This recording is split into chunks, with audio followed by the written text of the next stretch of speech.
Assalamualaikum warahmatullahi wabarakatuh. Perkenalkan, nama saya Mutmainah dengan NIM 192804138 dari kelas 04 PKK Tata Boga. Tugas ini dibuat untuk memenuhi mata kuliah Etika Profesi dan Estetika yang diampu oleh dosen Ibu Dr. Haja Syamsidah, MPD. Adapun judul kasus yang dapat saya bawakan yakni analisis kasus terkait guru yang memukul muridnya hingga tewas. Nah, yang pertama ini rumusan masalah. Rumusan masalah pertama yakni apa pengertian etika profesi, apa kode etik guru, apa isi kasus terkait guru yang memukul muridnya hingga tewas, bagaimana analisis kasus terkait guru yang memukul muridnya hingga tewas ke dalam kode etik, dan yang terakhir, solusi atau upaya apa saja yang dapat dilakukan dalam mengatasi kasus tersebut. Materi pertama yakni pengertian etika profesi.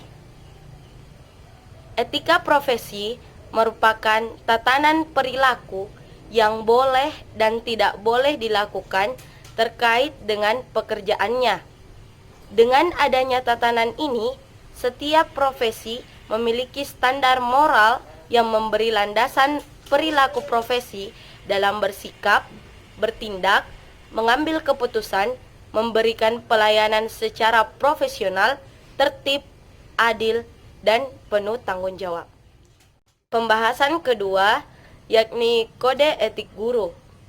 Kode etik guru adalah pedoman atau aturan-aturan atau norma-norma tingkah laku yang harus ditaati dan diikuti oleh guru profesional dalam melaksanakan tugas dan tanggung jawabnya sehari-hari sebagai guru profesional. Kode etik guru sesungguhnya merupakan pedoman yang mengatur hubungan guru dengan teman kerja, murid dan wali murid, pimpinan dan masyarakat, serta dengan teman kerjanya, difungsikan sebagai penghubung serta saling mendukung dalam bidang mensukseskan misi dalam mendidik peserta didik. Pembahasan yang ketiga, kasus terkait guru yang memukul muridnya hingga tewas. Seorang guru honorer berinisial FS disangka memukul siswanya Yusran Hasan yang berusia 16 tahun menggunakan kayu hingga meninggal dunia.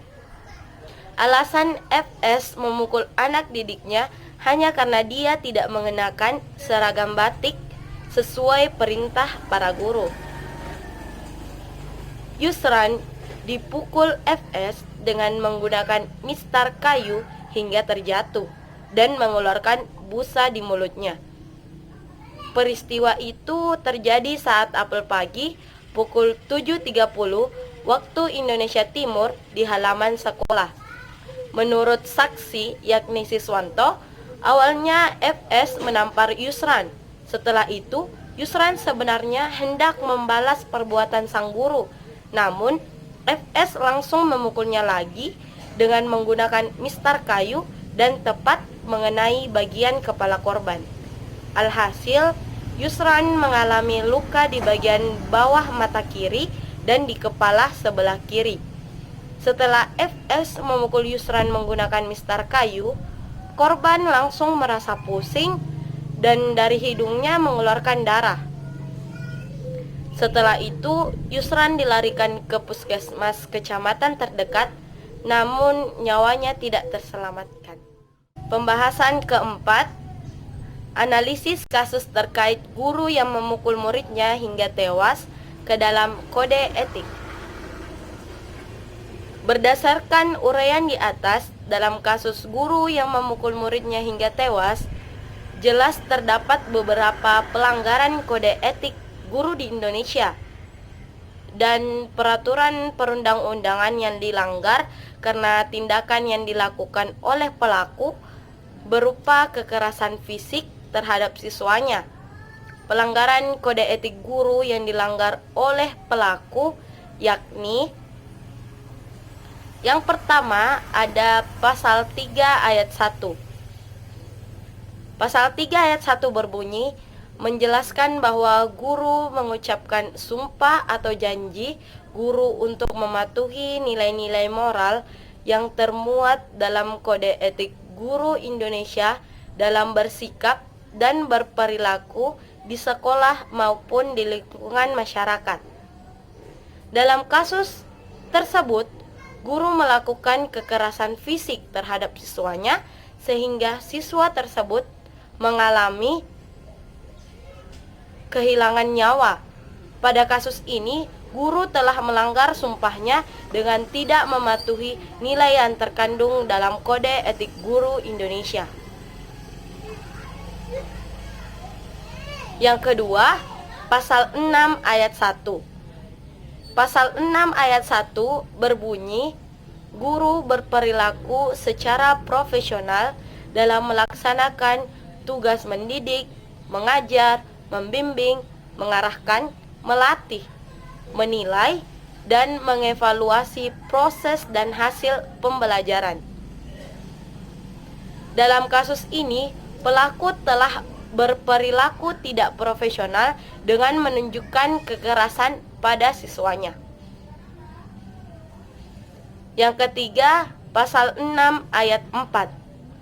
Pasal 6 ayat 4 berbunyi menjelaskan tentang hubungan guru dengan sekolah. Dalam kasus ini, guru telah merusak reputasi sekolah dengan melakukan tindak kekerasan.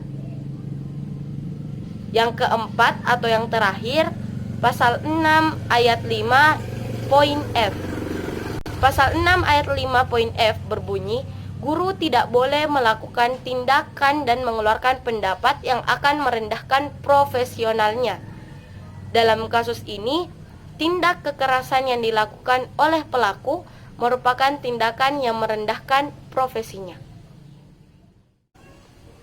Materi selanjutnya yakni solusi atau upaya yang dapat dilakukan untuk mengatasi kasus tersebut.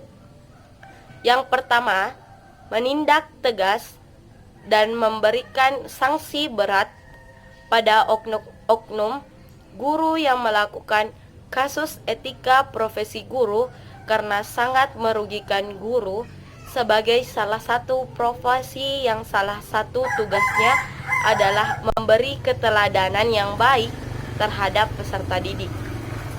Yang kedua, sebelum menjadi guru, seorang calon guru seharusnya diberi tes psikologi yang ketat agar mampu menghadapi setiap karakter peserta didik. Yang ketiga, mewajibkan seorang guru untuk membaca dan menjalankan profesinya sesuai kode etik keguruan. Yang keempat, mengadakan pelatihan-pelatihan bagaimana seorang guru menghadapi peserta didik yang berbeda karakter, sehingga seorang guru mampu menangani siswa yang karakternya nakal atau bandel. Yang kelima, guru seharusnya memahami perkembangan tingkah laku peserta didiknya. Apabila guru memahami tingkah laku peserta didik dan perkembangan tingkah laku itu, maka strategi, metode, media pembelajaran dapat dipergunakan secara lebih efektif.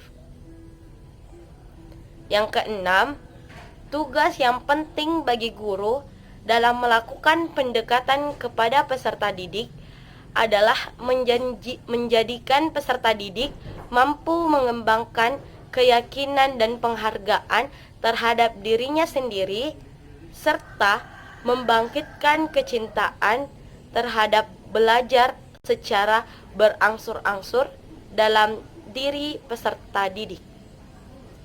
Yang ketujuh atau yang terakhir, pembelajaran harus sesuai konsep HMM atau harkat dan martabat manusia. Antara guru dan peserta didik terjalin hubungan yang menimbulkan situasi pendidikan yang dilandasi dua pilar kewibawaan dan kewiyataan. Pengaruh guru terhadap peserta didik didasarkan pada konformitas internalisasinya. Adapun kesimpulan yang dapat saya bawakan pada materi kali ini, yakni kode etik guru adalah pedoman atau aturan-aturan atau norma-norma tingkah laku yang harus ditaati dan diikuti oleh guru profesional dalam melaksanakan tugas dan tanggung jawabnya sehari-hari sebagai guru profesional.